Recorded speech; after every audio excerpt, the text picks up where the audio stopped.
আমার গ্রামের ব্লগগুলো শুরু হওয়া মানে আমার কাছে এক অন্যরকম ভালো লাগে আর ভালোবাসা শুরু হয়ে যায়। কেন জানি না, এই স্মৃতিগুলো ভিডিও করে ধারণ করতে আমার খুব বেশি ভালো লাগে আর আপনাদের সাথে শেয়ার করতে। আমার গ্রামের ব্লগগুলো কাদের কাছে অনেক বেশি ভালো লাগে অবশ্যই কমেন্ট করে জানাবেন। দেখতে দেখতে আরেকটি বছর চলে আসলো গ্রামে যাওয়ার জন্য। আর এই লঞ্চে উঠলে সবচেয়ে বেশি মজাদার যেটা হলো সেটা হলো লঞ্চের খাবার। কে কে লঞ্চে উঠেছেন অবশ্যই একটা কমেন্ট করে জানাবেন। আর যারা এখনো লঞ্চে ওঠেনি তারা লঞ্চের স্বাদ বলতে কিছুই পায়নি। আজকে আমি ভিডিওটা ভয়েস ওভার করছি লঞ্চ থেকেই। ভিডিও করার পরে আমি ভয়েস ওভার করে আপনাদের সাথে ভিডিওটা শেয়ার করছি। সারাটা বছর ধরে ওয়েট করে থাকি কবে শীত আসবে, কবে আপনাদের সাথে গ্রামের ভিডিওগুলো শেয়ার করব। আসলে শীত আসলে গ্রাম এত বেশি ভালো লাগে।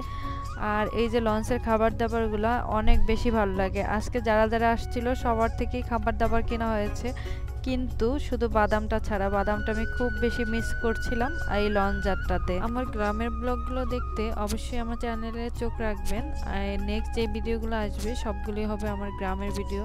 আর লঞ্চের এত খাবার দাবার যারা লঞ্চ দিয়ে যাবেন আর লঞ্চের এই খাবারগুলো খাবেন না তারা অনেক বেশি মিস করবেন। গ্রামে যখন যাই তখন এই লঞ্চ জার্নিটা অনেক বেশি ভালো লাগে, কারণ লঞ্চ দিয়ে সারা রাত যখন ঘুমিয়ে থাকি, কোনো ঘুমই হয় না, আশায় থাকি কখন সকাল হবে, কখন গ্রামে যাব, সবাইকে দেখব।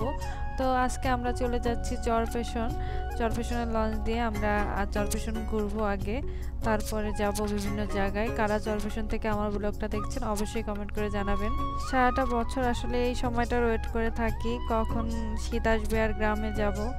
গ্রামে শীতকালে অনেক বেশি মজা, যদিও এখন শীতটা অনেকটা কমে গেছে, তারপরে শীতে গ্রাম অনেক বেশি ভালো লাগে। আর এখানে লঞ্চে দেখতেছিলাম মামারা বিভিন্ন ধরনের ফল বিক্রি করছে, তো আমি সেগুলোর একটু ভিডিও আপনাদের সাথে নিলাম আর লঞ্চগুলো আপনাদের সাথে একটু দেখানোর চেষ্টা করলাম। এই যে একটু পরে আমাদের লঞ্চ ছেড়ে দেবে, তো আমি আর ইয়াসটা অনেকক্ষণ ধরে বাইরে ছিলাম। এখন যখন লঞ্চ ছেড়ে দিচ্ছে, যখন লঞ্চ একটু ধাক্কাধাক্কি করতেছিল তখন আমরা আবার কেবিনের ভিতরে চলে আসলাম।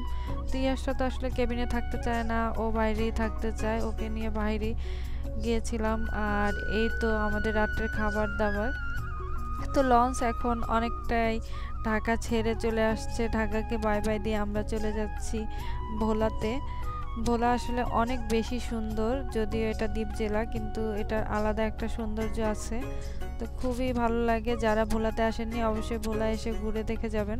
আর এই যে আমরা বাসা থেকে মুরগির মাংস আর ভাত আর লঞ্চ থেকে একটা ডাল নিয়েছিলাম খাওয়ার জন্য, তো সেগুলো দিয়ে আমরা আমাদের খাবার দাবার শেষ করে নিচ্ছিলাম। আর রিয়াসা তো খুব এক্সাইটেড ছিল, বিকজ সে এখন বুঝে যে লঞ্চ জিনিসটা কি, আর সে লঞ্চ দিয়ে ঘুরতে যাবে, সে কিভাবে নিজেকে সাজাবে, তার জামা কাপড় সে নিবে, এগুলো সব কিছু নিয়ে সে অনেক বেশি এক্সাইটেড।